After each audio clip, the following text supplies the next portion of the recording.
The Good Job Strategy's impact on our employees has been profound. Our promotion rates have tripled. Our attrition rate has been cut in half.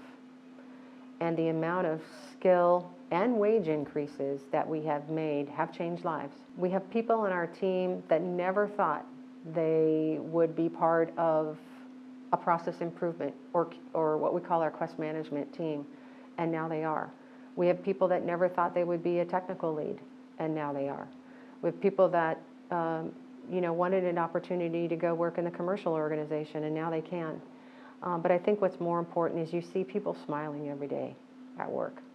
The Good Job Strategy has a pretty massive impact on our employees. I think it takes what could otherwise be sort of like a dead-end job and turns it into like a real platform for them to build a career. We have a number of operators who are now in management roles as supervisors who came in the door as cleaners years ago and never could have imagined that they could have had progressed into a management role because of our approach to investing in our workers and training, standardizing and empowering and setting them up for success.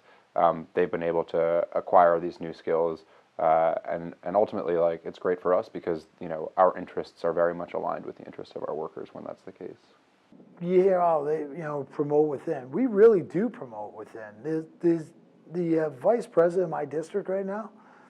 He started off shagging steel, which he was getting carriages outside when I think he was in high school or in college.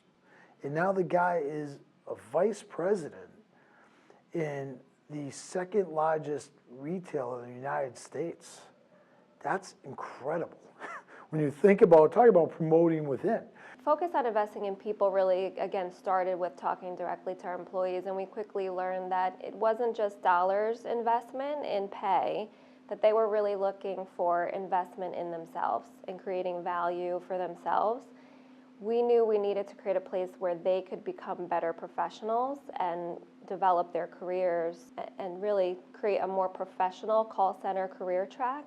I think when we did that, there was this feeling that we were not just investing from a traditional monetary concept, but really investing in them as human beings and as professionals. We make sure that all of our employees are owners in the company, so we have a stock option program.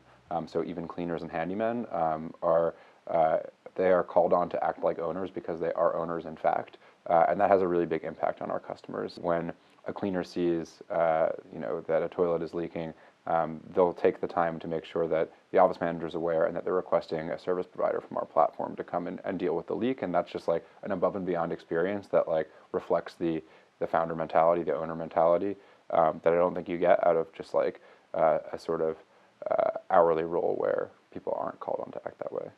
Even before we embraced the Good Job Strategy, we had begun a process of annual pay raises to frontline staff, and Good Job Strategy essentially held us in that commitment. So we have continued to do this since. So I think we've been raising pay scales most years twice a year for 4 or 4.5 years. The continuation of these pay raises was a clear indication we were going to continue to invest in staff, and I think that was the single biggest impact. We've been asked a fair amount, and I think a lot of employers are having to grapple with the question of what is a substantially higher minimum wage, $15 in a lot of major cities. How does that impact their attractiveness as an employer? And I think this change is unequivocally good for workers, and it forces employers like us to think about what is the whole package of what we're offering. And I think in addition to having above market wages, we've also consistently had a very competitive benefits package where we're covering 100% of the premium for all of our hourly employees. All of our employees have access to the same stock option program that executives and engineers have, as well as paid time off.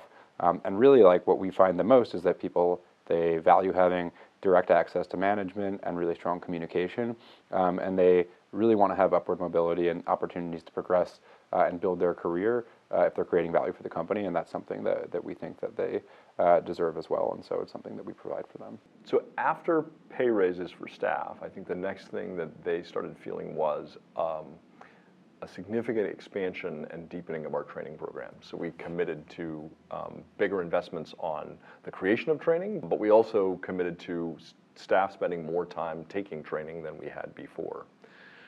One of the next things we did that I think impacted staff was we created what we call category teams. So these are staff from stores who join together with home office staff to look at particular categories of merchandise, and with an eye to what are we carrying that we should not be carrying? What are we not carrying that we should be carrying? How can we help staff more effectively connect customers with the right products? In our business, because it is a service business, there's sort of a direct connection between our investment in people and the service they deliver to our customers.